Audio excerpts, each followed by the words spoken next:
Hello everyone, I am Vaishali. कैसे हो आप सब? अगर मन में एक बार भी ये लग रहा हो ना कि प्रिपरेशन तो कर रहे हैं, चाहे स्टूडेंट गेट की प्रिपरेशन कर रहा है फर्स्ट टाइम या फिर सेकंड टाइम या फिर थर्ड टाइम, ठीक है, कोई भी बच्चा हो जो फर्स्ट टाइम प्रिपरेशन कर रहा है, सेकंड टाइम प्रिपरेशन कर रहा है या थर्ड टाइम प्रिपरेशन कर रहा हो, और अब ये ऐसा लग रहा है कि हम प्रिपरेशन तो करें बट समझ में नहीं आ रहा कि प्रिपरेशन सही डायरेक्शन में जा रही है या नहीं, तो what I suggest, this is very good strategy to check yourself. आप जिस भी सब्जेक्ट को तैयार कर चुके हैं, अगर मैं लीनियर अलजेब्रा को लेके चलूं तो लीनियर अलजेब्रा के पिछले 5 रीसेंट ईयर के क्वेश्चन पेपर्स पीवाईक्यूज चेक करिए, ठीक है। इन 5 साल के जब आप पीवाईक्यूज चेक करेंगे तो आपको ये पता चलेगा कि कौन कौन से इनके ट्रेंडिंग टॉपिक्स हैं, कौन कौन से इनके ट्रेंडिंग टॉपिक्स हैं जिनसे क्वेश्चंस लगातार पूछे जा रहे हैं।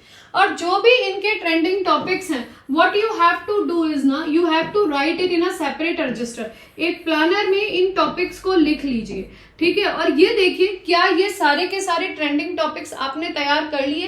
तैयार करने का मतलब कि इनकी थ्योरी, और थ्योरी के बाद उनके कम से कम 30 से 40 पीवाईक्यूज प्लस ट्रेडिशनल क्वेश्चंस। तो कम से कम हर एक टॉपिक का हमने 50 प्लस क्वेश्चंस कर लिए हैं क्या? हर एक टॉपिक के मैंने 50 क्वेश्चंस कर लिए हैं क्या? अगर मुझे ये आंसर मिल रहा है हाँ, तो फिर मैं उस टॉपिक का सिर्फ रिवीजन करूंगी, और जहां मुझे मिल रहा है आंसर नहीं तो उन टॉपिक्स को मैं तैयार करूंगी और प्लस उनके पीवाईक्यूज को करूंगी। कम से कम 50 क्वेश्चंस होने चाहिए, चाहे आप सीएसआर के पीवाईक्यूज करिए, चाहे आप गेट के पीवाईक्यूज करिए, चाहे आप आईआईटी जेम के पीवाईक्यूज करिए उस टॉपिक के, या फिर आप बुक अच्छी स्टैंडर्ड बुक से क्वेश्चंस करिए। अगर आपने इतने क्वेश्चंस उस पर्टिकुलर टॉपिक के तैयार कर लिए तो आपके पास इतनी अच्छी रेपोजिटरी तैयार हो जाएगी जिसमें आप खुद समझेंगे कि किसी भी टॉपिक के कौन से सब टॉपिक्स एग्जाम में रिपीटेडली आ रहे हैं और क्या टाइप के क्वेश्चंस आपके सीएसआई नेट या फिर गेट में पूछे जा रहे हैं। तो जो ये एक्सरसाइज है, ये एक्सरसाइज आपको फॉलो करनी है for all your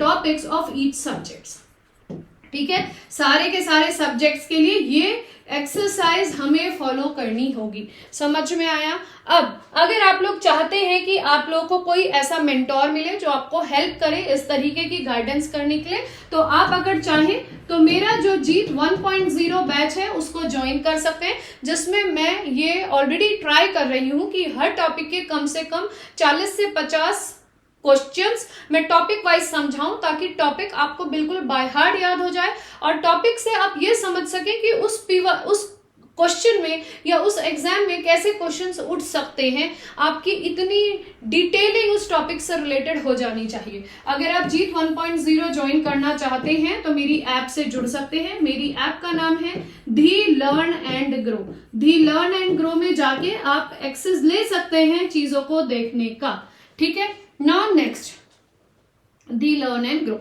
next is, अगर आप चाहते हैं मुझसे कांटेक्ट करके पूछना तो 8860338338 मेरा नंबर है, इसमें भी आप कॉल करके मुझसे पूछ सकते हैं अगर आपको कोई डाउट है related to the query of the batch. Now moving to the next, हमने इस तरीके से टॉपिक्स की प्रिपरेशन कर ली।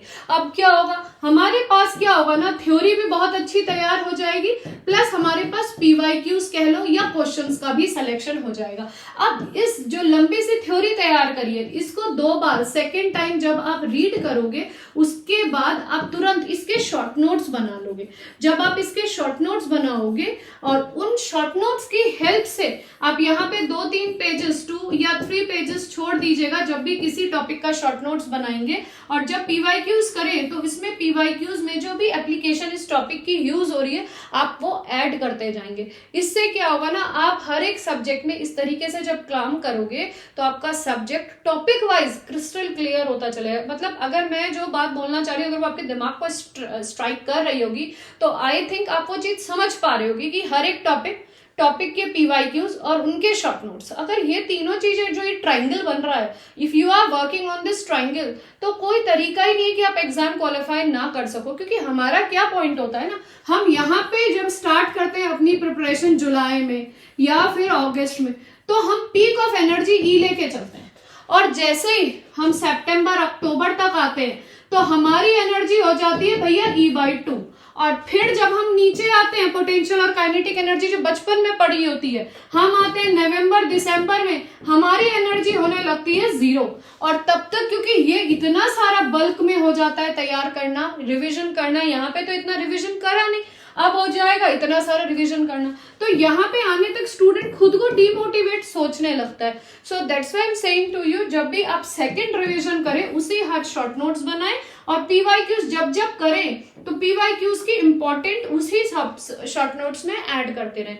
इससे क्या होगा ना, आप लोग पहले दिन से या पहले महीने से स्ट्रेटेजिकली चलेंगे। ठीक है, सो आई होप इस वीडियो से आपको ये समझ में आया होगा कि आपको इस समय की तैयारी किस तरीके से करनी चाहिए। So thank you for watching this video.